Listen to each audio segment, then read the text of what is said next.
Good morning and welcome to Broker Briefing, Australia's premier digital platform for brokers and investors, live streaming video presentations from ASX listed companies. I'm Jane Morgan and thank you for joining me today for our November investor webinar. Today we'll be joined by 7 companies: Nanoveu, Kalina Power, Neuroscientific Biopharmaceuticals, Prospect Resources, Altech Chemicals, 88 Energy and WT Financial Group. Up first, we are joined by Nanoveu with the ticker code NVU, a company focused on cutting-edge antiviral nanotechnology. To tell us more, I am joined by Nanoveu's chairman, Scott Beaton. Good morning, Scott. Oh, hi, Jane. Thanks for having me today. How are you? Very well, thank you. Now, let me bring up your video. Yeah, thank you.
Thanks, Jane, for playing that video, and I'd like to welcome all investors to today's presentation, and including other presenters. As Jane said, my name's Scott Beaton, and I'm the non-executive chair of Nanoveu. I'm extremely proud to be here today to present our exciting company and our products that we have to you. As you would have just seen from our video there, that we actually have we're a cutting-edge antiviral nanotechnology company, which is all about reducing contagious transmission on high touch points. So Jane, I just can't see the presentation, sorry. Thank you.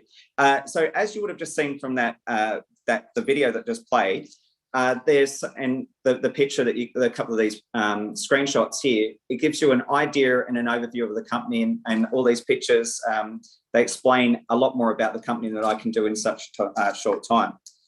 So a little bit about Nanoveu and what we're about. As you would have seen, we produce a lot of products really in the idea to fight COVID. And so as you would all be aware of with the journey that we've all had with COVID when it hit in February, March last year, what we saw were governments, business and us people all around the world were shocked by what we saw, and an emergency health calls were made where we were all forced to go into lockdown and shut down to try to prevent the spread of COVID and basically people dying. So out of the back of that, what we have as a company is a whole suite of products that we can actually deploy to help fight and prevent further transmission and help protect you against COVID whilst we move out of this transition period for where we've been locked down to where we're able to open up and go back in our journeys of life. And hopefully one day we'll be back to a period of freedom that we had pre-COVID. And as you can see, there's a good example on this screen here where our business is about protecting high touch points such as door handles, high touch points in aeroplanes, ATM machines, etc. Next slide, please. Next slide. So a little bit more about our capital structure. So Nanoveu is an ASX listed company. As I said, we're a micro cap. We're definitely an innovative tech company, and we have our solutions to solve some of today's problems, mainly around the issues that have been presented with COVID. Our shareholder breakdown, pleased to say that our top shareholders make up approximately 54% of the company. and the board and management make up just under 22% of the company. So I'll leave the rest for you to read, but that's our snapshot. Next slide. Nanoveu, these are our 4 main product categories that we have. We started our journey with iFlight, which there's an example there. It's a 3D phone screen projector. Then with different technology and where the world is now, we've developed our NanoShield technology, which is designed where you can put on your touch points such as your phone. We have our custom skin product, which where you can see here where we can customize a screen size based on and cutting machine through vending machines. And then you go into our new categories that are coming on our iFix. Next screen, please. In the self-disinfected market, at the moment, we estimate that the market size is around 8.1 billion. We have forecasts where this is going to grow greatly to over 53 billion, which is a huge increase. And we believe Nanoveu is in the right place to take advantage of this growing market. And that's where we believe we've got a great opportunity as a business to maximize this opportunity for shareholders and for investors that like our story. Next slide, please. So basically, here's just an example of a hospital ward, and where all the extra areas that there are high touch points that where things like such as COVID can exist. And so I'm not going to read each one of these. The slides are available, but what you can see here is our solutions fit many of these problems here. So in these high touch points where there's a high level of people coming in and out, and particularly in hospitals where you're only in there because generally you're sick. This is where our solutions can help protect patients, visitors, hospital staff against this horrible disease of COVID. Next slide, please. Our distribution model. So what I've highlighted here is our underlying strategy, what the problem is, what our solutions are. But from here, what we're doing in our business is we're trying to commercialize our product, and it's our go-to-market strategy, and that's where we are now. And so at the moment, we obviously operate in Australia. Most of our operations are headquartered out of Singapore, where Alfred is also based as our managing director. We have a solution or a part of our business distribution in the UK, and United States is obviously a very large market for us and a huge opportunity moving forward. Next slide. So I just wanted to give you a couple of examples of current our distribution model and how it works. So one of our clients, which is what we sell to, is Nestle. Obviously, most of you will know Nestle is a large multinational company operating in many different markets around the world. So what we were able to do last year, we signed an agreement with Nestle and to distribute our product and where we sell directly from them. But what I wanted to show here is from the journey of us signing on Nestle to going through all the different checks that Nestle had to do as a global international company, and then also doing research to make sure our products work. Then we have to educate the different regions, such as Australia and Singapore, Dubai, that we've got here. And then we need to sell that. And only now that this is actually turning into sales for our company. So it's a huge opportunity for us, Nestle. But just as this example, what I'm trying to show here is that we're out there trying to find more and more Nestle's. But because we're dealing with global companies and they have strong or large processes that often take time to go through the hurdles to be actually approved, to be rolled out, which turns into sales, it takes time. And as you can imagine, doing this with governments all around the world, big business, that's some of the hurdles of the company, but we're getting through them. And this is just one example of a distribution, a direct distributing partner that we have or client of ours. Next slide. In the Australian market, we've actually have our arrangement with High Touch. So they're our distribution partner for us in this market. And what I'm trying to show here is an example of where they're rolling out our solution at Armaguard. And again, we're in the point where we've done the commercials, got the agreement, we've done the education, and now they're rolling out into sales for the firm. So I'll just skip over that. Next slide, please. A brief snapshot on our team. You can all read that there. We have a very entrepreneurial board, as we're an entrepreneurial company with we're in the early stages of our, and from a company of commercializing what we do. And we believe we've got a strong board to maximize the opportunity in front of us. Next slide. So where we are here, where we are heading right now. So we have the products. We have a pipeline of new products. We've been going through all the different certifications, whether it be for our clients or for in government agents to get certain certification, which they're all different in different companies. That's where we've been. What we're doing right now is growing sales. We bring on more distribution partners, and that's the commercialization of the business. And obviously, us as a company, we're here right now inviting potential new shareholders and our existing ones to learn more about our company. And we do believe it's a very exciting journey for our company in front of us. So that's basically where I'm going to leave the presentation. If there's any questions, I'm obviously here, and I also have Alfred, who's our Managing Director and CEO, available if it's a little bit more technical. Back to you, Jane. Thank you. Wonderful. Thank you for that, Scott. Great presentation. So we've had a message from a Twitter follower. So great technology with a huge market. However, which application do you see as presenting the most significant opportunity? So is it airports, hospitals, or public spaces in general?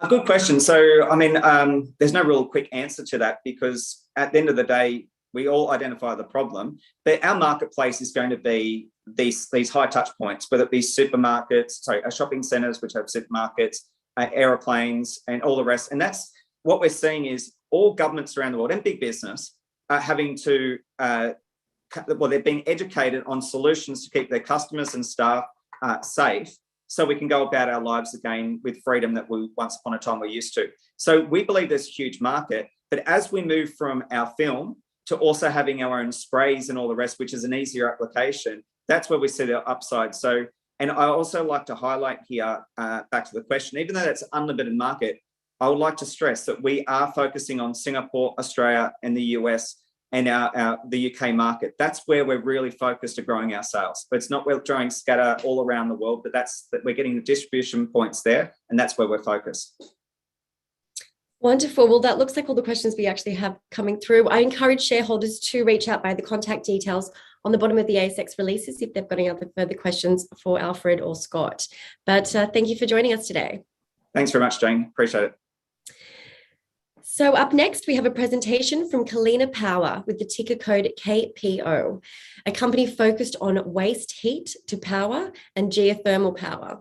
To tell us more, I will hand you over to Managing Director and CEO, Ross McLaughlin. Good morning. Thank you, Jane. Hi there.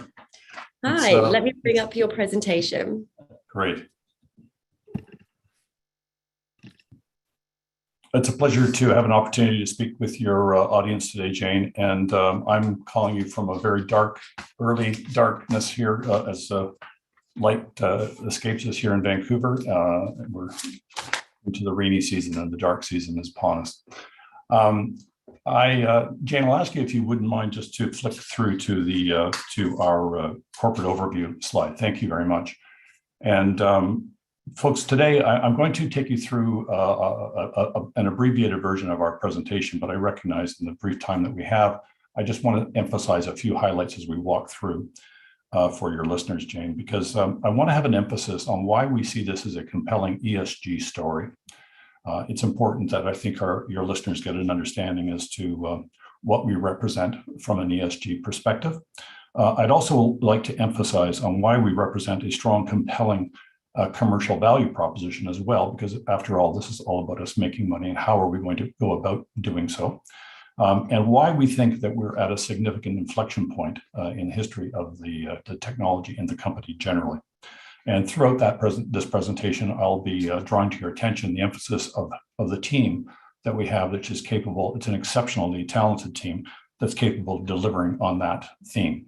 And so while we're on this slide, I would just draw your attention. I won't go through each of these people themselves individually, but I would like to draw your listeners' attention to the various individuals that are here. Some of these folks are just outstanding. I mean, when you look at Jeffrey Myers, a senior operating partner at Stone Peak, he and I were together at Pristine Power. He was the co-founder and former chairman of Pristine Power for many years.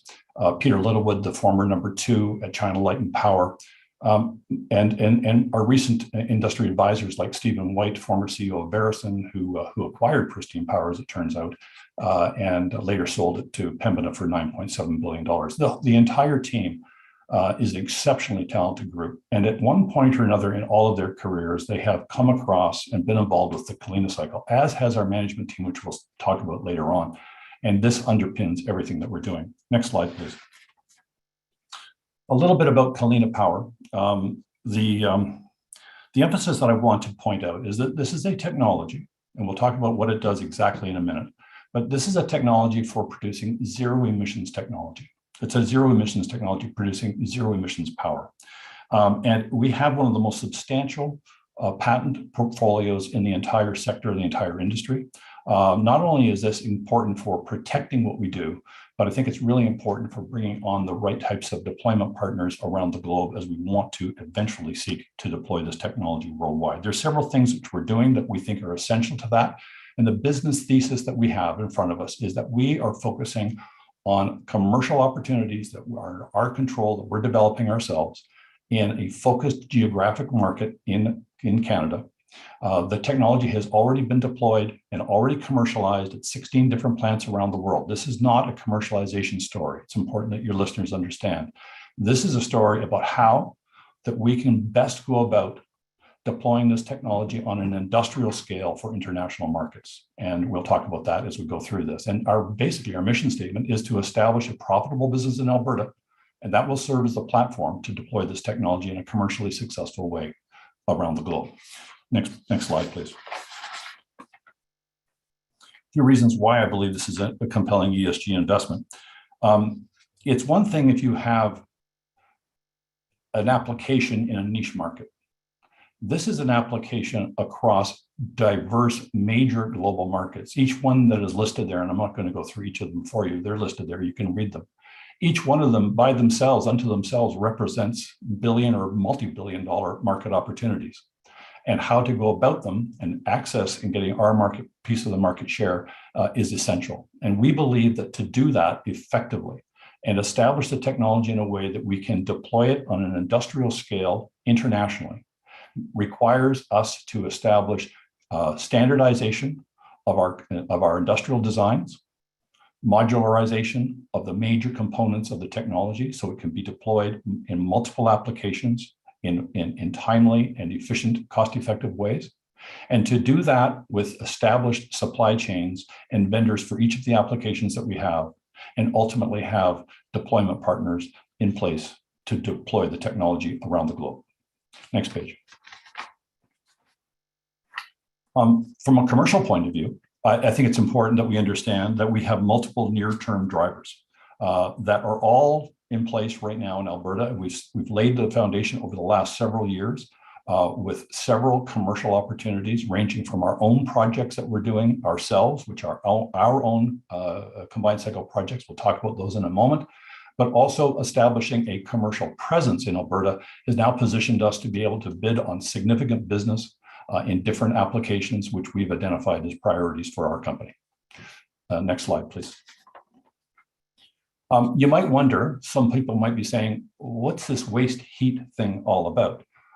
Just to give you a sense, and trust me, there are lots of reports that can describe in detail the size of the commercial markets for waste heat to power. And the US Department of Energy has written a lot of them. But rather than talk to you about what those reports are, this quote is pretty significant. The energy lost in the United States from just the waste heat in just the utility sector alone is greater than the total energy use of Japan. This has been long held to be the low-hanging fruit that is available to start making a difference in terms of reducing the carbon footprint of industrialized economies. There's a significant opportunity here, and we're poised to go after it. Next slide, please. Briefly, what do? There are several competitors in this sector, all doing essentially the same thing. And that's to basically meet a challenge, which is to say for industrialized processes, which are producing a significant amount of excess heat, which is simply wasted or lost, what can you do with that? If it's not hot enough to produce power in a conventional system like steam, boiling water to steam to generate electricity, it is often hot enough to boil something else. We call it a working fluid. Our competitors use pentane and butane. We happen to use an ammonia water mixture, and that gives us significant competitive advantages. Before you say, well, that's kind of like a crazy idea, I would tell you it's ubiquitous. ORC is being used around the globe today, everywhere. And the leading company in this space is a company called Ormat, with a market cap of almost $4 billion, with a focus primarily in geothermal, looking at some industrial applications where they have made some market penetration. The fact of the matter is our technology has advantages over ORC in various applications of up to 40%. And that means we can produce up to 40% more electricity for the same waste heat that is otherwise going to be converted and lost. And we can make 40% more power than our competitor can in certain applications. What that does is not only makes us more competitive in those applications, but opens up the markets for our technology to a lot more markets than ORC technology can do. Next slide, please. Our business model is rather simple. Our commercial opportunities that we're developing in Alberta are largely built around build, own, and operate, where we develop projects just as we did at Pristine Power and just as many of our team members have done for most of their careers. We are developing projects. Right now, we have over 300 megawatts of projects in development right now. And of course, we have our near-term project that's up and coming. At the same time, we're also in a position to bid on business where we can make and earn a royalty for our technology. Next slide, please. I won't go through all the folks on here, but here are the primary folks that are a part of our team developing these projects in Alberta. And as you can see, all of them have been around for a long time, but trust me, they're all young enough and all very encouraged and excited to be working on this technology, a technology they've all followed, as I mentioned, for years. And we're in the position right now of being very successful with the projects that we're working on in the province of Alberta here in Canada. Next slide, please. Now, this is our number one priority, of course.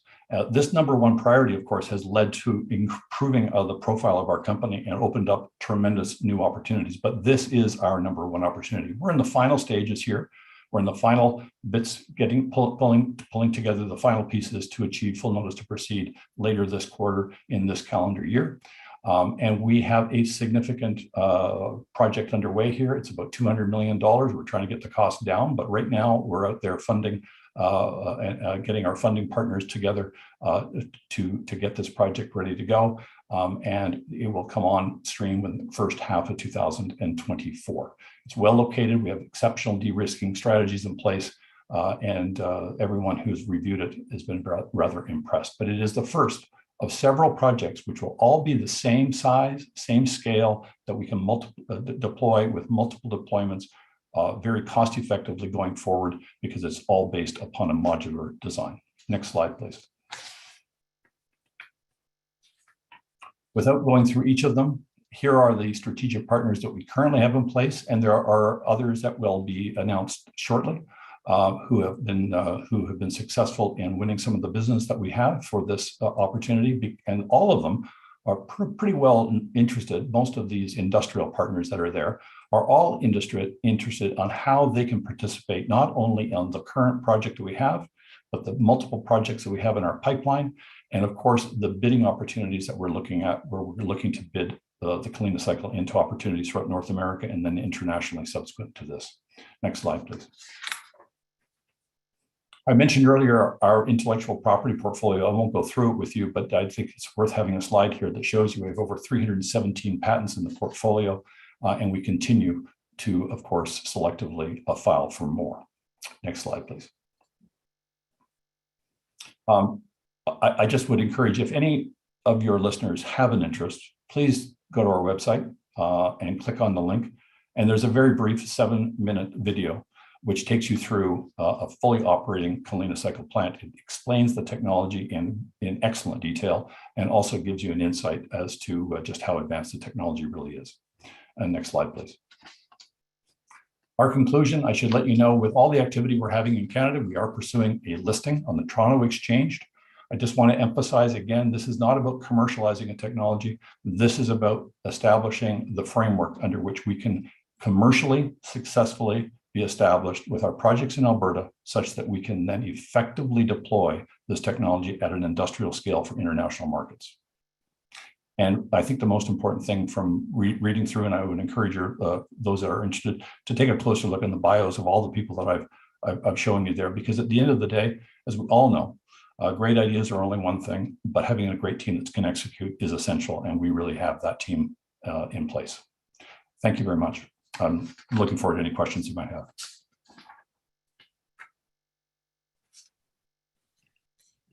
Ross, thank you for the great presentation. We've had a few questions come through, and I know you did cover them, but I will ask them anyway. So can you please provide an update in regards to the TSX listing? Well, I really can't, other than to tell you that we made mention of it in a couple of our recent announcements, and we're really looking to dovetail that, Jane, I think, around the timing of some of the commercial activity that we're doing here in Western Canada. I think, and we'll have a bit of an update and a more formal announcement that gives some direction to that. But I think it'll be sometime, I'm just going to say easily within the next 6 months from now, but I'm hopefully it'll be a little bit sooner. Wonderful. And can you also provide an update on the significant WHP opportunity at the gas pipeline compressor stations in Western Canada? Yes, there's publicly available information on that, which a company, for example, well, one of the biggest pipeline companies out there has made a comment and made a significant point that the amount of power that they use on the gas at the compressor stations to move the volumes of gas through the gas pipelines is so significant that there's a tremendous amount of waste heat. But what is driving those compressor stations? Those compressor stations are being driven largely by gas turbines. And it's exactly the same application that we have where we're working with a gas turbine in our combined cycle plants that we'll be able to use for that. So we're looking forward to being able to come out and bid on that business when the RFP comes out. There have been indications that the RFP will be coming out this fall, but we're not exactly sure when it will come out. But we are really looking forward to being able to bid on that project.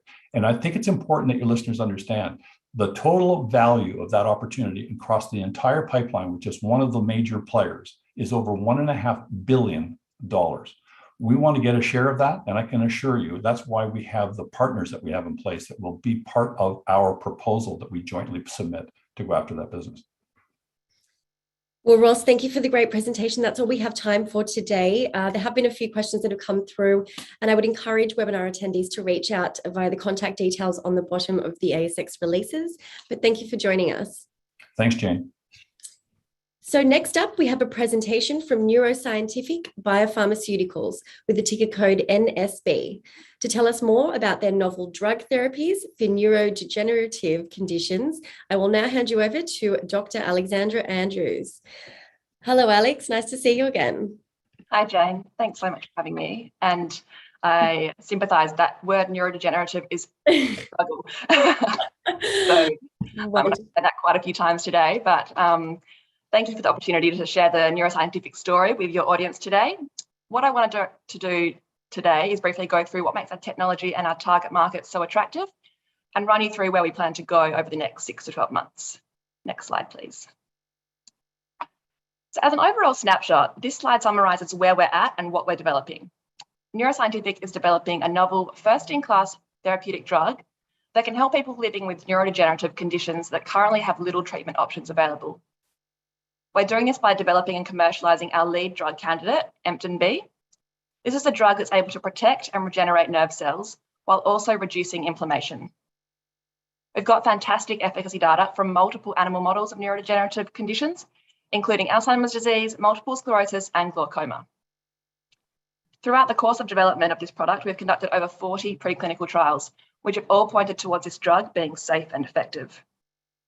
We've conducted this preclinical research in collaboration with our highly credible research partners across the world, primarily in the US and the UK. And we're now getting ready to start our phase 1 clinical trials early next year, which we're well funded for.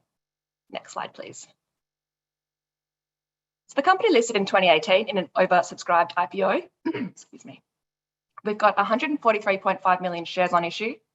Our largest shareholder is Macrae Investment, which is the large family office of the Clough family. We've got 12.3 million cash in the bank, and that's more than enough to cover all our R&D costs over the next 12 months. Next slide, please. Our company was founded by Matt Lidlow and Anton Uvarov. They've both got vast experience in corporate development and capital markets, as well as having science backgrounds. And we're fortunate enough to have the great Paul Rennie as company chairman. Paul's got a lot of experience and success in biotech companies, He founded and is still currently the CEO and chairman of Paradigm Biopharmaceuticals, a company he took from a startup to a $500 million company. He also played an important role at Mesoblast, where he was the former COO and executive VP for new product development. So it's safe to say he's got a lot of experience and success under his belt when it comes to growing biopharmaceutical companies. Next slide, please. Neurodegenerative diseases is a term that encompasses many different diseases, including things like Alzheimer's and other dementias, multiple sclerosis, Parkinson's, and many more. What's happening in all these diseases is that the neurons are breaking down and dying. And currently, there are no disease-modifying treatments out there that can actually stop and repair these nerves from dying. The global market for these conditions is huge. 55 million people have Alzheimer's or associated dementias. However, this is likely to be a gross underestimation. It's the most expensive disease to have in the US, and there's an exorbitantly high demand for more effective treatment options which can actually stop the disease in its tracks and prevent people from losing their memory. This has been a landmark year in the field of Alzheimer's because in the middle of the year, Biogen got their first Alzheimer's drug approved for an amyloid antibody. This is the first new drug to be approved in the Alzheimer's space for over 20 years, and as a result, saw Biogen's market cap soar. It's currently sitting at around US $40 billion, and it's no wonder, considering the revenue that'll come from a successful Alzheimer's program. It's estimated that Aduhelm, which is the drug, will pull in around US $5.5 billion globally by 2027. Multiple sclerosis, on the other hand, affects 2.5 million people and usually strikes people in their 30s. It's a progressive disease with increasing disability. The costs for people living with MS are incredibly high, from $30,000 a year for people with no disability to over $100,000 a year for people with more severe disability. So there's a significant opportunity to develop better treatment options for these patients, and large pharmaceutical companies are all on the lookout for good assets that can do just that. Next slide, please. To briefly explain the way EmptinB works, we've got the following animation. Please click. So here we have a healthy neuron firing away. However, when people experience neurodegeneration, what's happening is that the structure of these neurons starts to break down. And because neurons can't replicate themselves, we need to repair them before they die. So that's what EmptinB does. And here it comes and binds to the LRP1 receptor, which then activate intracellular signaling molecules, which promote survival and regeneration of that neuron. So then we see this repair and regeneration, and now the neuron is healthy and signaling again. Next slide, please.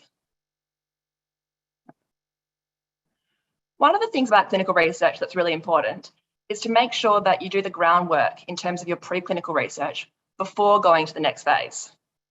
We've conducted over 40 preclinical studies that have added to our body of research around EmptinB. The data is incredibly promising and exciting.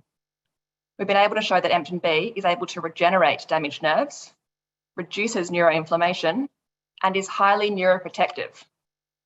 In animal models of disease, we've shown that EmptinB is able to rebuild the myelin in our multiple sclerosis models.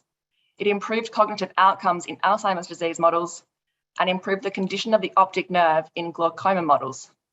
And all of this is accompanied by advanced safety data. Next slide, please. Our preclinical program is due to complete soon, allowing us to commence our phase 1 clinical trials in healthy human volunteers early next year. The first trial will be centered around capturing safety data for our neurology program and consist of around 90 healthy human volunteers who will be recruited through our partners at Linear Clinical Research based here in Perth. Our preclinical IND work in the ocular indication are due to complete late 2021, and clinical trials in glaucoma patients are expected to start early next year. The results from phase 1 will take around 9 months to be finalised, and then we should be ready to commence our phase 2 study in multiple sclerosis or Alzheimer's disease by end of Q4 next year. Next slide, please. We are pleased to have attracted some of the top research partners around the world.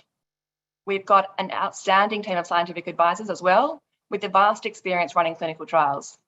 So it's fantastic to have these guys on board. Next slide, please. Next slide, thanks, Jane.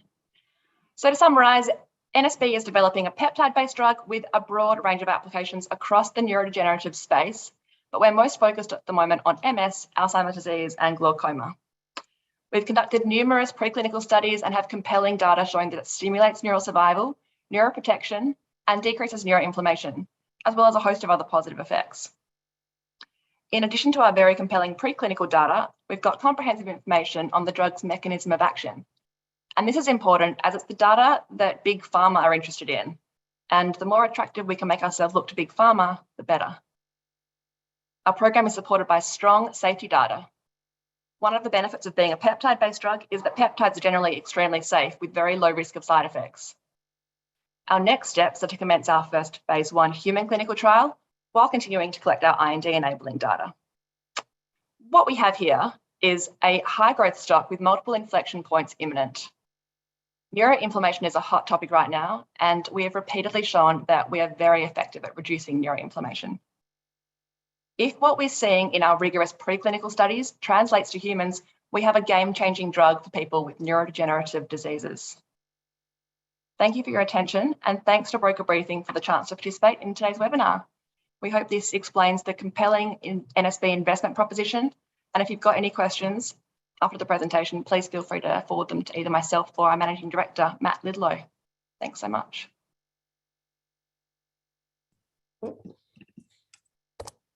Thank you for that, Alex. We've had quite a few questions come through. Let me jump into them for you. So how do we know if the drug is safe? Well, it's very safe because it's based on a naturally occurring protein that's already found in the human immune system.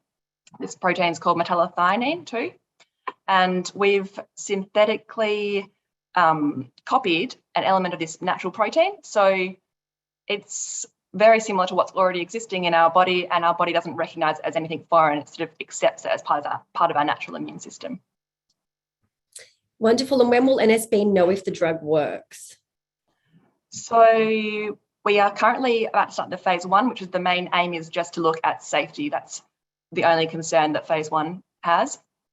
And as I said just before, we're looking, it's very high chance of it being totally safe and going all the way through phase 1. And then the next step will be going to phase 2, which will be looking more at efficacy outcomes. And just finally, yeah. Wonderful. And just finally, Alex, so given the current unmet needs in most of MDB's targeted therapies, what is the likelihood that fast track approval can be achieved? That's a really great question, and I will have to get back to you offline about that one. But yes, it's been discussed. Wonderful. It sounds very interesting. Well, thanks as always. Thank you for coming on to Broker Briefing. We look forward to further updates. Thanks so much, Jane. Wonderful. Next up, we have a presentation from Prospect Resources with the ticker code PSC, a company focused on their Arcadia lithium project in Zimbabwe. To tell you more, I will hand you over to Managing Director, Sam Hossack. Hello, Sam. How are you? Yeah, good, Jane. Thank you very much for having me and some great presentations there. Great to have you back. Let me pull up your presentation.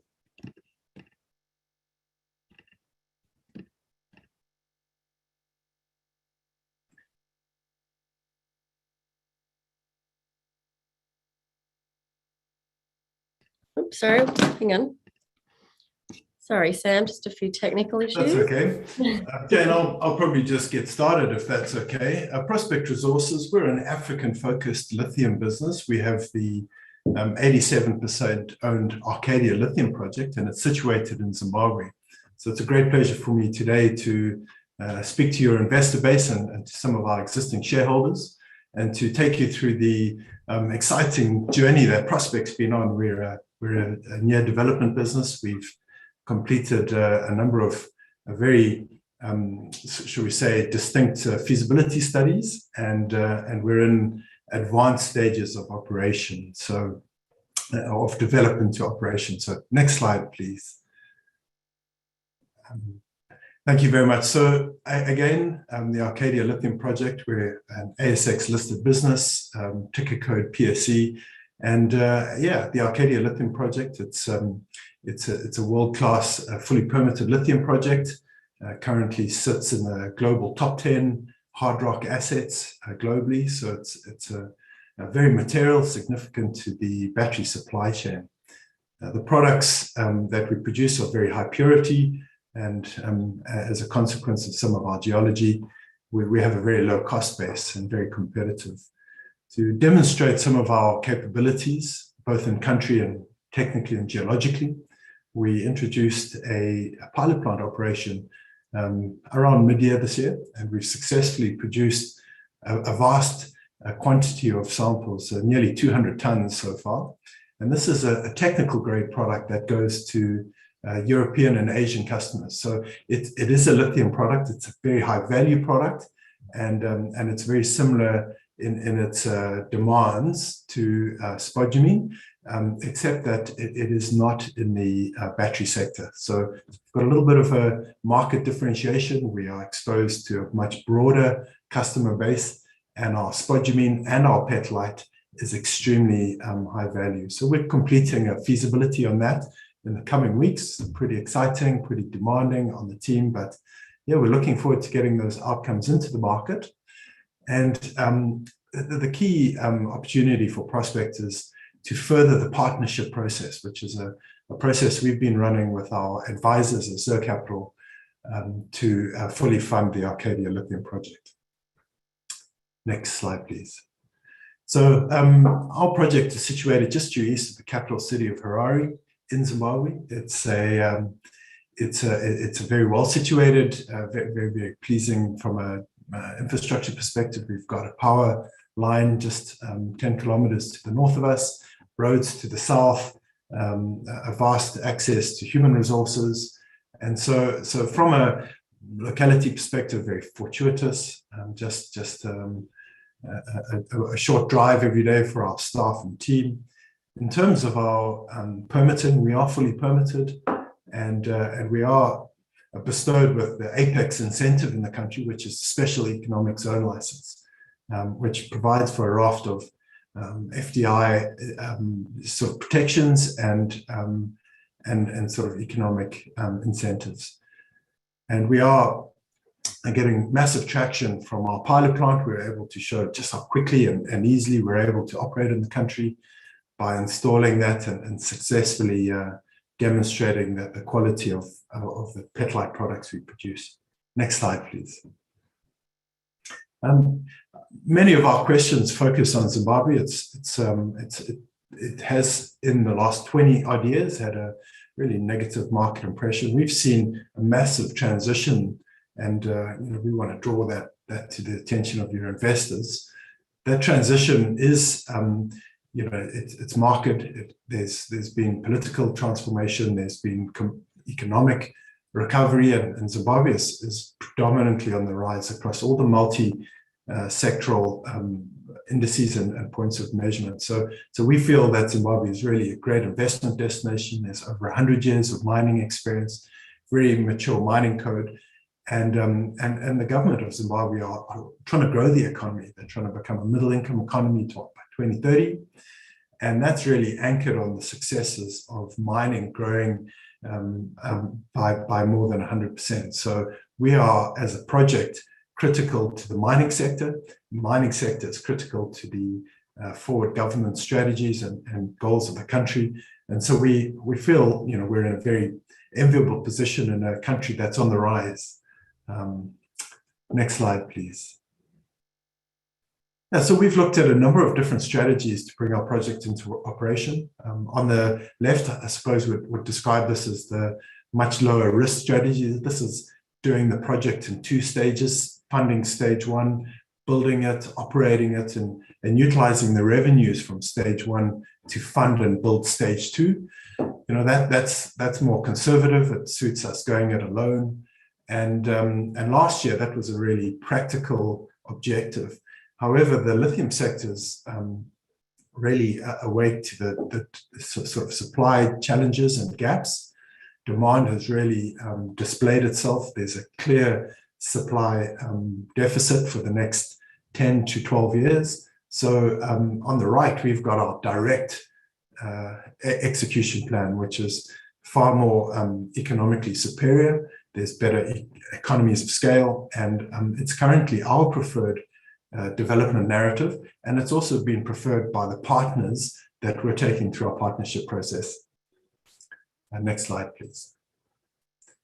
So there's a bunch of key conclusions that we went through when we completed our feasibility. So we obviously looked at this multi-stage approach, and we thought, well, you know, this is going to be a much lower capex, and it was.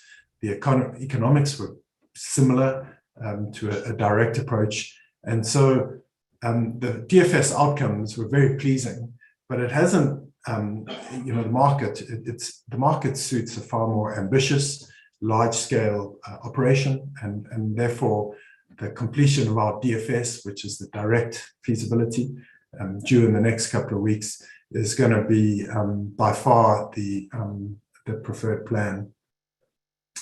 Next slide, please. So I mentioned a little earlier that piloting of our petalite products has been really transformational for us. It's allowed us to show just how easy it is to operate in the country, and the level of services and support that we benefit from. It's also managed to put in our hands vast quantities of products. As I mentioned, almost 200 tons produced. And this really is very compelling, because it's not incidental that you can have continued improvements in recovery successively on a piloting operation. So we've proven that. We've managed to really bring a lot of the operating knowledge that we need from this operation back to the feasibility. And the piloting plant has just really been tremendous for us, and continues to be operated very safely, productively, and you know, the information set that we're gaining from this is just unparalleled in our business. Next slide, please. So I think the key stages for the OFS, or the key outcome for the stage OFS, 20-year life of mine, a cash operating cost base, or all-in sustaining costs, $386 per ton. So very, very high margin business. We produce very nearly equal quantities of spodumene and petalite. So we're in high demand from the EV sector, and in high demand from the technical sector, which produce glass, glass ceramics, and many household goods. So the OFS produced some very balanced economic outcomes on the basis of quite conservative execution models, doing it in a staged process. So again, we've shown that even a very defensive, conservative execution plan, which much higher certainty, is still a very much a compelling investment case. Next slide, please.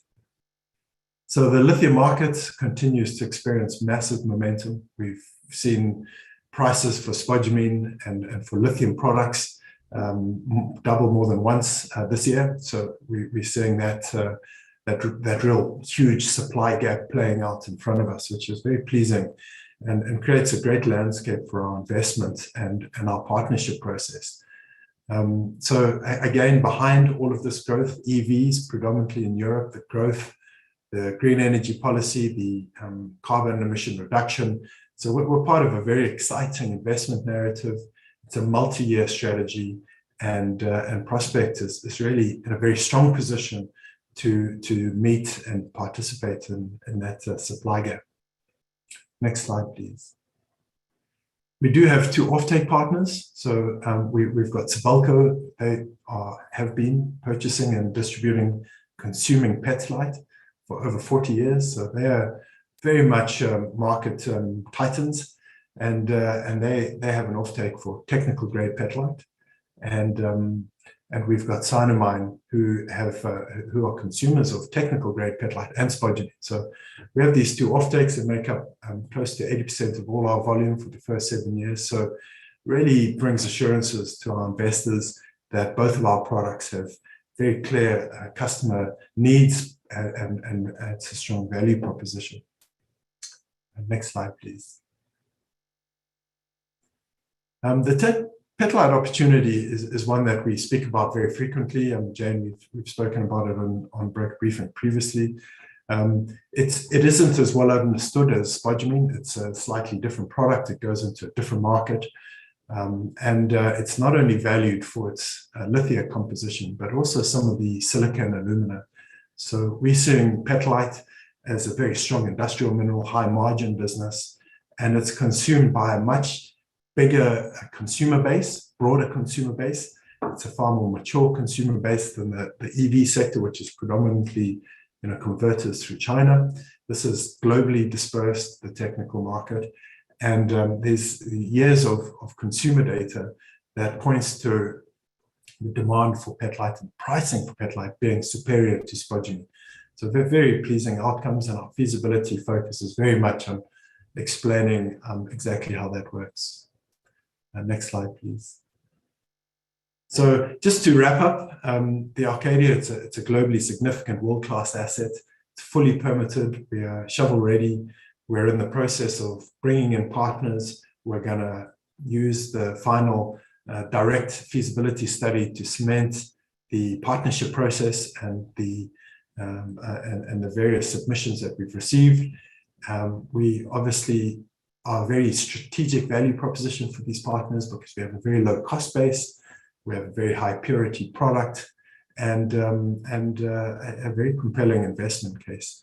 So all eyes from us on completing the direct feasibility study and completing the partnership process, which should see the eventual funding of our direct 2.4 million ton per annum plant. So that's it from me today, Jane. I happily handle any questions that your audience may have provided.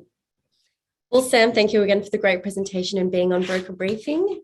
We've had a lot of questions come through, so let me jump into them. This is from a YouTube attendee. So for the potential direct 2.4 million tonnes per annum being considered, what proportion of the funding required for project finance would need to be equity? Yeah, that's a good question. We'd be looking at the least dilutive funding case. So yeah, we're looking across the board. We've previously entered a mandate with debt, for debt. So we know that there is debt available, but the strategic interest and the partnership processes is really going to define that. And Sam, just quickly, so is there an opportunity to further expand Arcadia through additional drilling once in operation?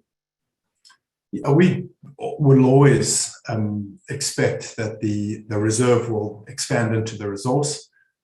We've shown that there's huge upside, and pricing alone would see a further expansion if we were to review that. So we do see that increasing. We do see, near pit opportunities as well. We've got a very clear understanding on the regional geology.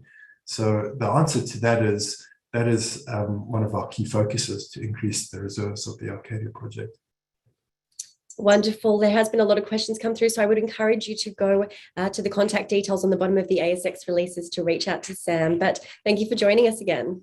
Thank you, Jay, and thanks for having us. And I'll look for those questions.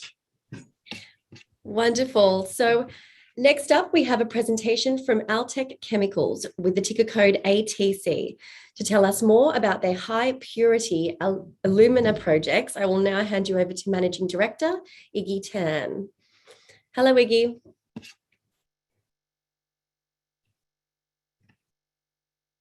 Oops. Good morning. How are you? Very well. Great to have you back on Broker Briefing. Thank you for having me. I'll let you jump into it. If I can share my screen. Are you not able to share? Yeah, I can't see it. Oh, just down the bottom, it should be a share screen. No, it's not there. Okay. Maybe you can run the slides for me. Sure. Let me bring it up for you. Oh, hang on. There we go. Let me try that now. Yeah, here we go. I got it.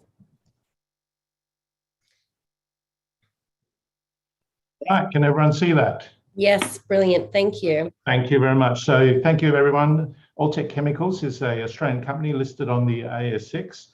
And I guess we're going to talk a bit about the future of lithium-ion batteries.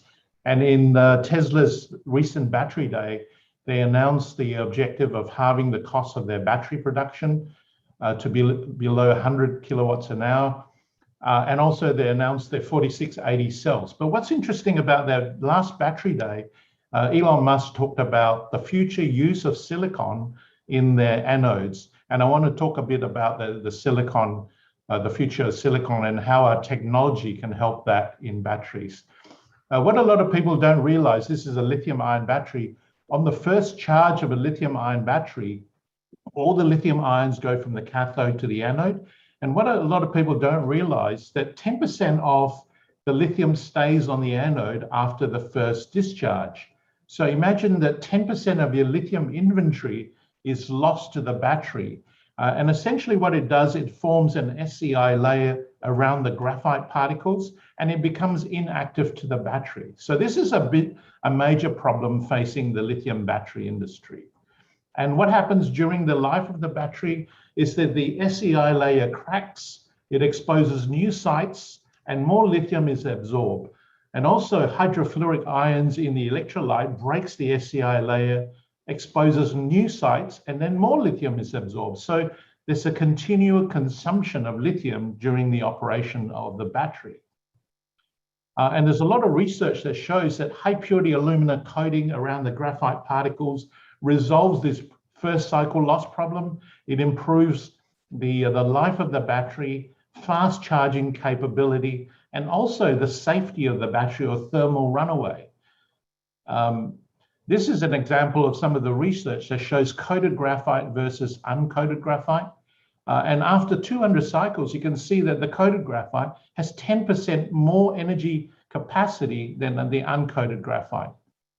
Now, I mentioned about the safety side. This is an example of research that shows on the left-hand side is non-coated graphite battery, and they do a nail penetration test.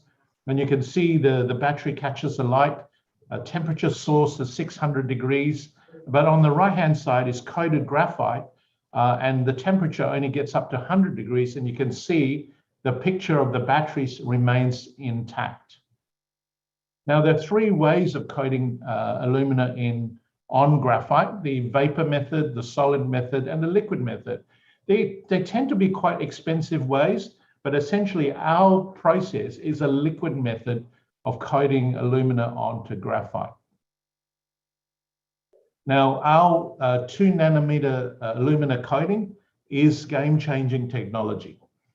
We can coat the graphite material with a 2 nanometer layer, and that prevents the first cycle loss capacity. Essentially, it pre-coats the graphite and it stops lithium from absorbing onto the first cycle loss or the SCI layer. We've now gone into half cell battery performance tests, and it shows very promising results. So our process is a much cheaper and easy way to commercialize. And what we're aiming for when we coat the graphite material is an extension of the life of the battery. Essentially, you've got 10% more lithium ions in the battery to use during the life of that. And this is some of our technology under a microscope. On the left-hand side is a graphite particle, and you can see that 2 nanometers thin layer of graphite, very efficient technology. As on the right-hand side, this is what the industry is trying to do, very thick, irregular coatings around the graphite. Now let's talk about silicon. Silicon has 10 times the capacity of graphite. As Tesla says, this is a very promising anode material. Now, if it's this promising, why isn't silicon used in lithium-ion batteries today? Essentially, there are three major problems. Firstly, the silicon expands 300% in volume compared to carbon, which is only 13%, and it fractures. Number two is that the first cycle loss, instead of 10% like graphite, is probably closer to 50%. So essentially, there's so much sites that it can absorb lithium on, it takes out 50% of the lithium inventory. And thirdly, it's got a higher fade during the life of the battery. Now, just to give you an idea of the capacity of silicon to hold lithium, on the left-hand side, you need 6 carbon atoms to hold 1 lithium ion. On the right-hand side, it shows that you only need 1 silicon atom to hold 4 lithium ions. Now, if this was the anode material of a graphite battery, if you can put some silicon particles in there, this is how much lithium that battery can hold. So you can see visually that the energy density of the batteries increase significantly by adding silicon into the batteries. Now, I mentioned the problems with it. Silicon swells and fractures, and in the anode, it creates delamination, which is a big problem for lithium batteries because they swell so much. Now, the question is, can somebody crack the silicon code? Well, essentially, we've done our laboratory tests. We've managed to coat silicon particles with a very thin layer of alumina. And we believe that our alumina can contain the fracture of the silicon and also reduce that first cycle loss. All our technology is developed within Australia in our laboratories in Perth. And we have so far shown very positive results with coated silicon performance over non-coated silicon performance. And there is still further work to be done, but very encouraging results so far. We have a collaboration agreement with two large groups, SGL Carbon, which is one of the largest graphite producers in the world, and also Ferroglobe. As I mentioned, we're not a research and development company. We have a strong focus on commercializing our alumina technology. And so consequently, we have commenced a pre-feasibility study for a battery materials project in Germany. Saxony is the state where a lot of the EV manufacturing has been planned, battery plants and so on. And this plant will produce 10,000 tons per annum of battery materials, essentially taking graphite material, taking silicon material, coating it with our alumina technology, putting it together and selling into the lithium-ion batteries in Europe. We've also announced today that we've established the green credentials for this project. It reduces the CO2 content in batteries significantly, and we are now in the process of getting this project accredited with a very international group called Cicero out of Norway. Now, so the question is, why are we focused in Europe or Germany? Why are we building this project? And this is the site that we have in Saxony. On the right-hand side is our site. The reason we're focused in Europe is really about the auto industry. So let me go to this next slide. We believe the story of the lithium-ion battery will be about Europe in the next decade. I guess it's fair to say in the previous decades is about China, Japan, and Korea. And the reason the story will be Europe is essentially driven by CO2 emission standards by the EU. So all car manufacturers need to achieve less than 95 grams per kilometer in CO2 emissions. And that's why you see all the European car manufacturers having to go to all electric by 2033.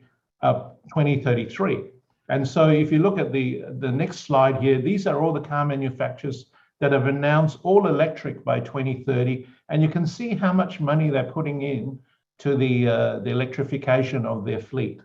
So in Europe, you won't be able to buy any ICE vehicles. And I think UK has also announced that. Now, our technology, if you look back here, what is the impact of that to the retail market? If you have a Model 3 with zero silicon, it travels about 423 kilometers on a single charge. Now, if you are able to add 10% silicon in that battery, you'll be able to travel 680 Ks on a single charge. 20% will get you 940 Ks, and 30% silicon will allow you to travel nearly 1,200 Ks on a single charge. Now, what the battery, the EV manufacturers will still give you around the 400, 500 kilometers because you're traveling around the city. And what it will allow them is to downsize the size of the battery and the weight of the cars. So we're very focused on Europe. That's the big change. And so consequently, some 600 gigawatts of battery capacity have been announced in Europe. And what the EU has said, that they don't want to rely on materials coming from Asia. They want to be self-reliant on battery capacity and all the raw materials. And that's why we're very focused on our battery materials plan in Europe. Thank you very much for your time.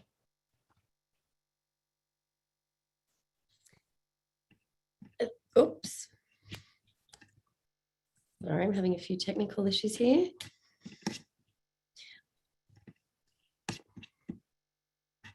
Oh, what's happening? Sorry, Iggy, thanks for the great presentation as always. We've had quite a few questions come through.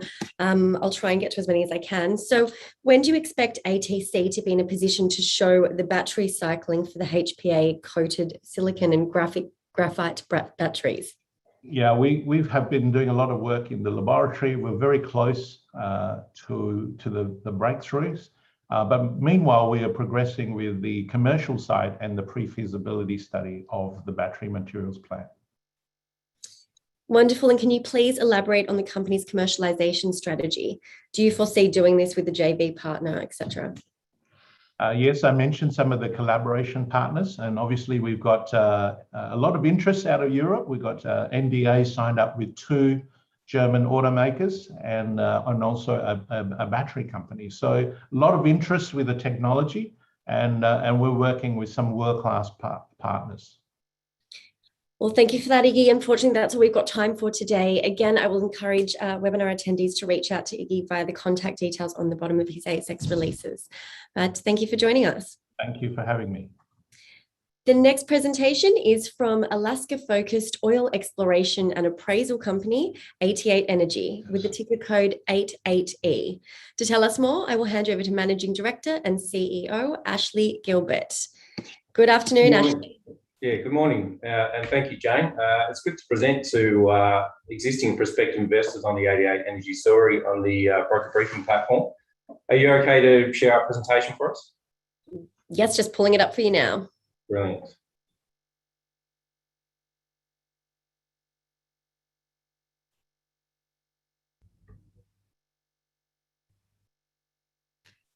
Sorry, Ashley, you there? Yeah, I'm here. Yep, it's all pulled up for you now.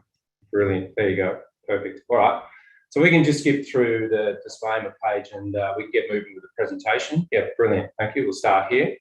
So 88 Energy is an oil and gas company which is focused on unlocking value from 4 key projects on the North Slope of Alaska. We've been active on the North Slope since around 2015. And since that time, we've invested heavily in our acreage. We've drilled 5 exploration wells. And we've acquired significant amounts of 2D and 3D seismic over the years across all our acreage. In Q1 of this year, we drilled the successful Merlin-1 well at Project Peregrine, and we're now focused on preparing for the Merlin-2, the follow-up Merlin-2 appraisal well, which is planned for Q1 2022. Next slide, please. Okay, as I've mentioned, 88 has 4 projects on the North Slope, which has a combined 3.4 billion barrels of oil equivalent of prospective resource. And we have 2P reserves of 94 million barrels of oil. The most significant activity for us, as I've mentioned, is the upcoming Merlin-2 well, appraisal well. And that well is targeting 652 million barrels of oil, and it has a geological chance of success of 56%. And I'll go into this well in a bit more detail a bit later. And I think it's important to note that we've got a track record of delivering wells on the North Slope since 2016. All of these wells have been operated by 88 Energy safely and cost effectively. And just the last thing to note on this slide in particular is that we've gone through some recent board and management changes, with myself taking on the MD role around mid-year this year. And also with Phil Byrne and Joan Kedrick have joined the board as NEDs, and Rob Benkovic has also joined as COO, all of whom bring extensive technical and commercial experience to the company, which is important. So we're strengthened on a technical front. Next slide, please. So this slide provides a bit of an overview of the 88 Energy acreage position on the North Slope of Alaska.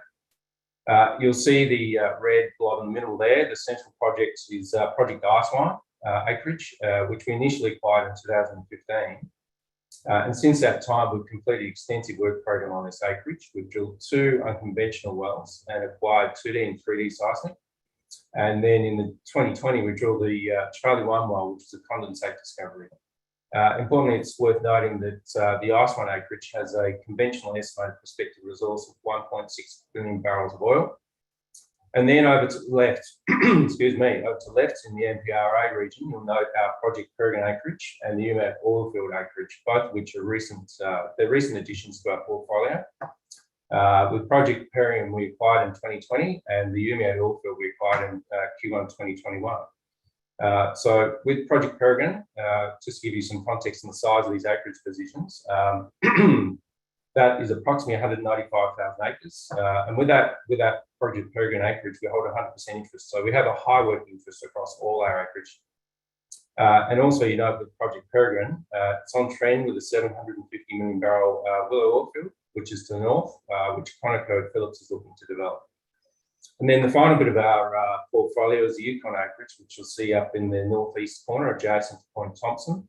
The Yukon acreage is a slightly different strategy where we're looking to consolidate smaller known oil fields into a larger combined oil field development. And I'll go through that a little bit later.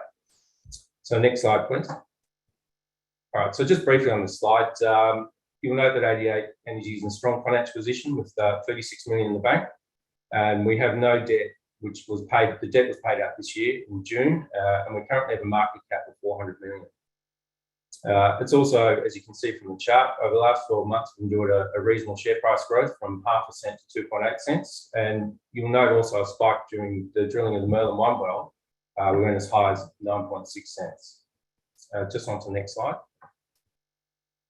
Right, for those who are unfamiliar with Alaska, it's important to note that the oil and gas industry in Alaska is a well-established one, with the region known for being prolific oil province, with some of the largest producing oil fields in the United States located there, such as the Prudhoe Bay oil field. Despite this, you know, Alaska is still relatively underexplored. And there's also excellent infrastructure. Alaska has an attractive fiscal regime, and the state is quite supportive of the oil and gas industry, given it's a major employer and a source of revenue for the state. So in all, Alaska is a world-class location for the oil and gas industry. Next slide, please. Just on this slide, you'll note our projects span across the oil and gas life cycle, with the Yukon leases over to the left there in the exploration phase, containing an undrilled Cascade prospect, which has 86 million barrels of oil prospective resource. And then in the middle, you'll see in the appraisal section, the Project Peregrine and the Project Iceline opportunities, both of which have successful, well, Project Peregrine has a successful Merlin 1 result, and Charlie 1 is the condensate discovery in Iceline. So we're moving through into an appraisal phase on those projects. And then the UMAP oil fields, which is just in the cusp of development phase. We acquired this, as I mentioned, in Q1 this year. It's got 94 million barrels of oil, 2P reserves, and currently we're undertaking a review of the historical development plans put together by Link Energy.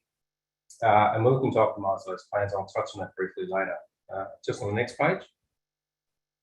Okay, so Project Peregrine, as I mentioned, is where the recent successful Merlin 1 well was drilled, and we have the upcoming Merlin 2 appraisal well, which is scheduled to be drilled in February of 2022 in the winter season in Alaska.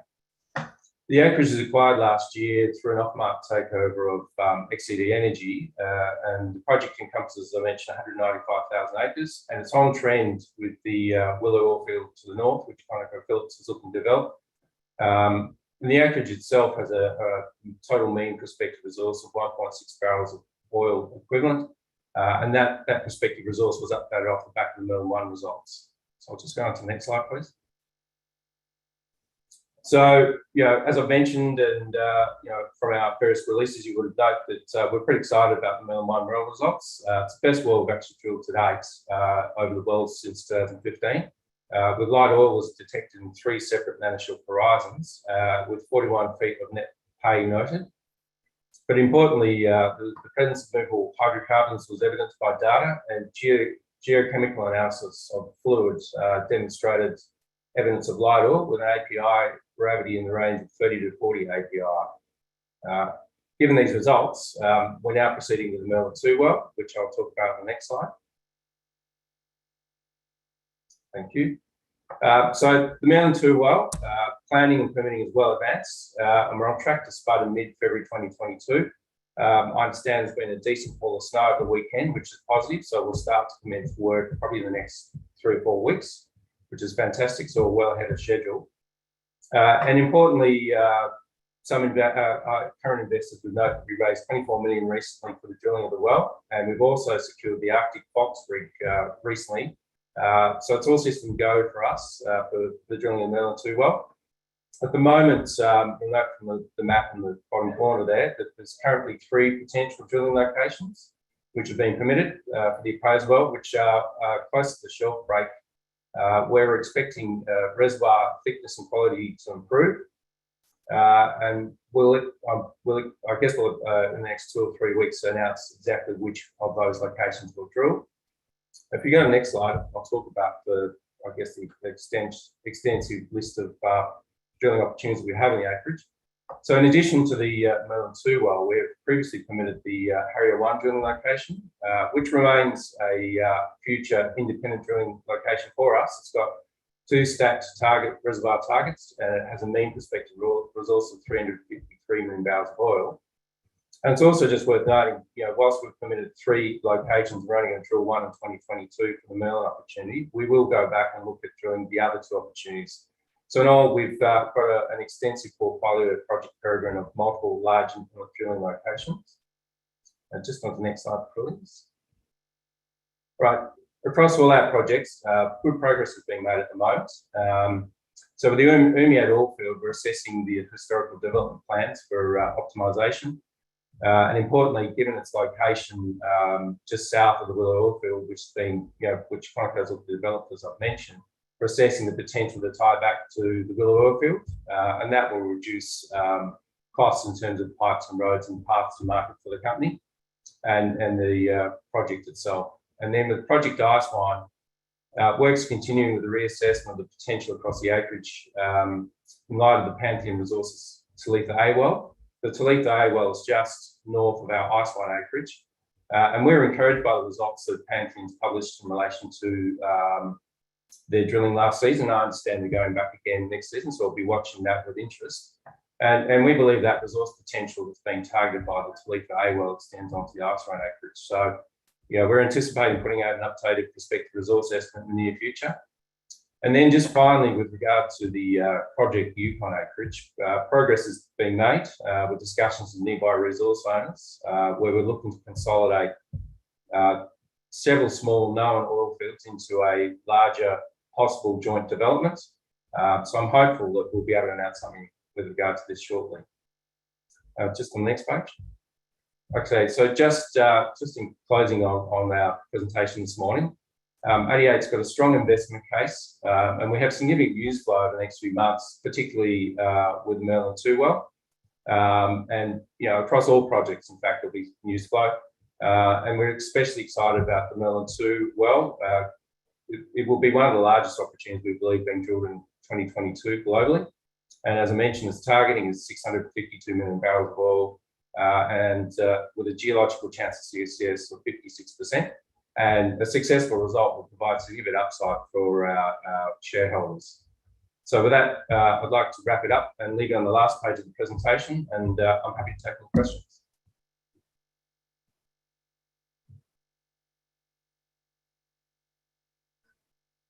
So I can't hear you. Sorry, I'm sorry, I was muted. That's all right. Thank you for the great presentation. We've had a few questions come through. So is drilling affected by any seasonal factors?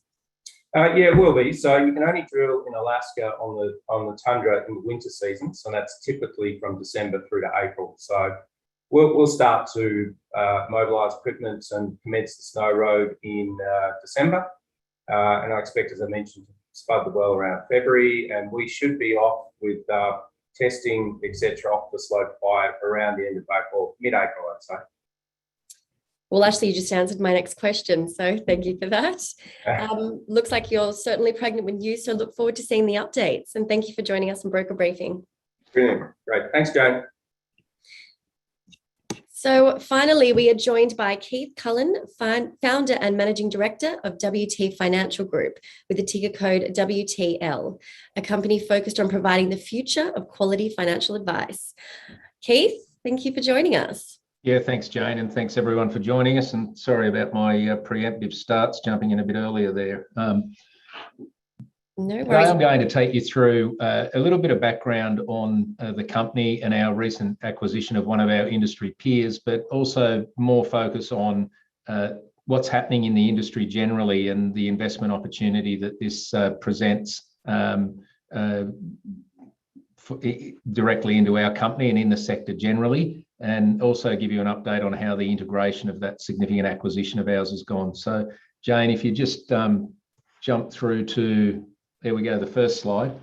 So WTL started in 2010 and originally under the name of Spring Financial Group, and our focus was in building a direct-to-consumer offering of integrated financial advice, tax and accounting, mortgage broking, and estate planning.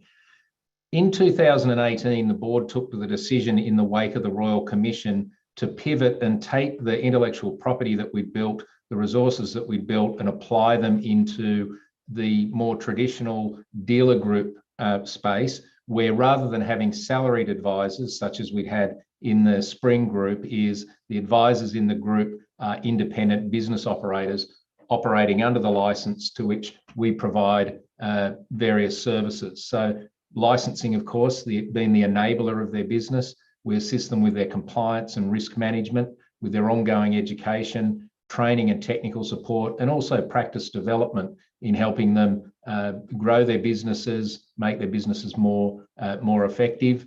And the pivot we took was through the acquisition of a dealer group by the name of Wealth Today. And it was at that time that we changed the name of the listed entity to WTL or WT Financial Group. And when we acquired the dealer group initially, we had 40 advisors in it, or 42, I think. We grew that organically to some 120 advisors, and have more recently acquired our industry peer, Sentry. And at the same time as we've been going through that pivot, we've been reducing not only our reliance on the direct-to-consumer market, but also we sold off a number of those assets and restructured our balance sheet. So Jane, next slide, please. Quickly on the acquisition of Sentry. Sentry itself was established in 2005. So, together both of the businesses have got a long history and a lot of experience within them. And at the time of acquisition had some 155 advisors across 95 advice practices in it. We paid $7 million for Sentry, and depending upon performance over the next 12 months, there'll be upwards of or up to a maximum of a further $3 million payable. It was really a sell-in by the Sentry shareholders, as 50% of the consideration was in stock, and we've retained the managing director of Sentry, I'll talk to a little bit later, and also their chairman joined our board as an independent director. So just flick through to the next slide for me now. The acquisition has positioned us now, it's been highly complementary, is within the Wealth Today businesses and WTL's businesses, we've put a lot of focus, a lot of emphasis over the last several years in really perfecting both our education and training of advisors, which has become imperative with the new education standards in the industry, and also perfecting our risk management framework. You'll hear people in our space talk a lot about compliance. There's a difference between compliance and risk management. They're not the same thing. Yes, we've got a terrific compliance structure in the business, but we really take it the next level and help the advisors identify what risks exist in their business at both a client level and an operational level, and really work with them to manage that. Within the Sentry business, they've done a lot of work in the last couple of years of helping advisors reprice their proposition and make themselves more competitive and more profitable. Bringing these two sets of experiences together has really positioned WTL with a great management team and a great offering for advisors that we consider best of breed. On settling the acquisition, we restructured our balance sheet considerably to give ourselves a clear runway for FY 2021, and certainly management is targeting a return to dividends. The company had a strong dividend history before deciding to go through this restructure program. We paid out some $7 million in dividends, and that's certainly where we're targeting heading from this financial year and beyond. So next slide, please, Jane. I won't spend too much time on this one, but just quickly to give the uninitiated the shape of what's happened in the industry in the last couple of years in the wake of the Royal Commission. And this really underscores why we took the decision to move into the dealer group space, because it's where we saw the significant opportunity with the resources and experience that we had.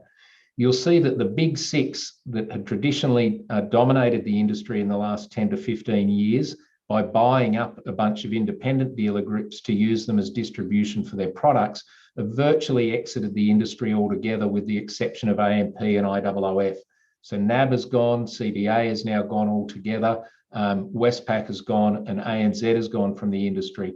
And you'll see what's happened on the other side. We've seen this emergence of some really strong independents there, with you really being able to throw a blanket over a lot of us in that sort of 3 to 7, 8 bracket there. So this is really back to the future for the industry, with advisors rotating to non-product producing, non-aligned dealer groups that give them the freedom and independence to recommend what's right for their clients.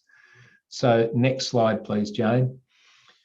Why would you be investing in an industry when the banks are moving out of it? Well, the reality of it is they've decided, and the consumers have decided they don't like that vertically integrated model. But at the same time, the demand for advice is growing.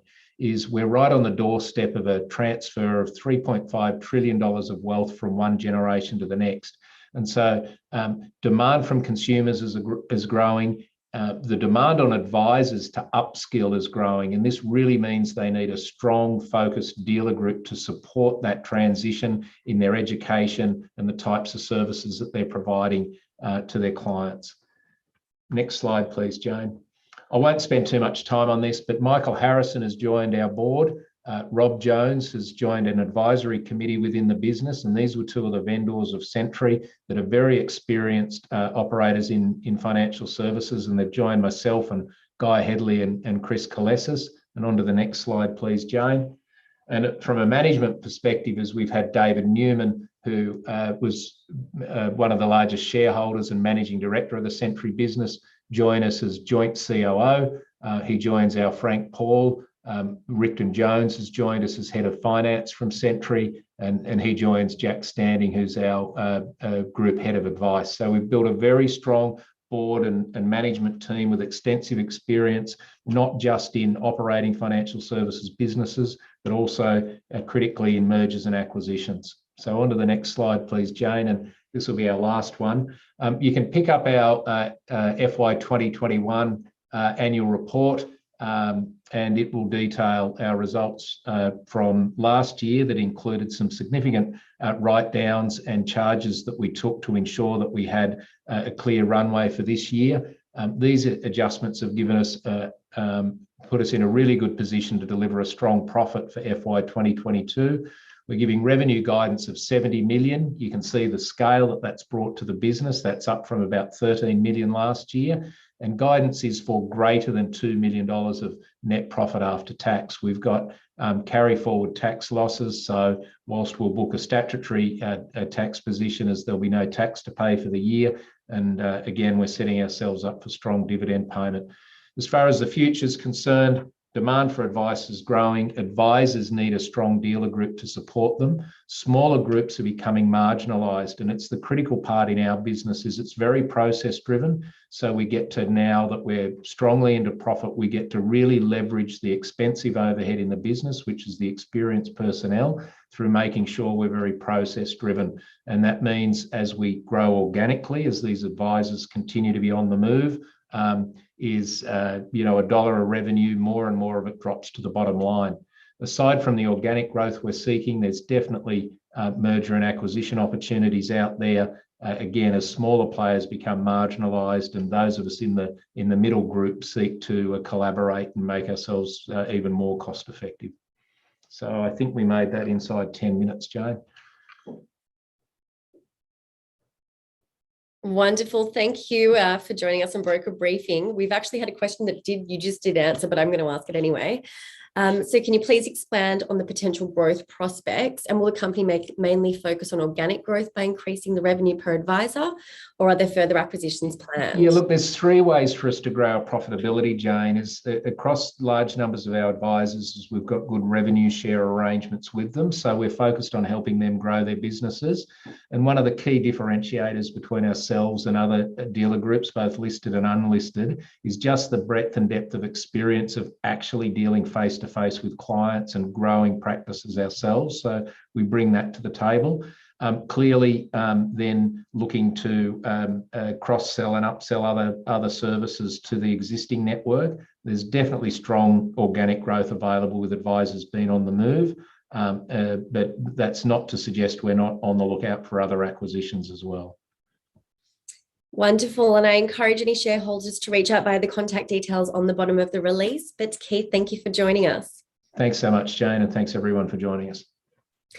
And thank you all for joining us today. So recordings of today's presentations will be available online in the coming days on brokerbriefing.com, and we look forward to hosting you again soon.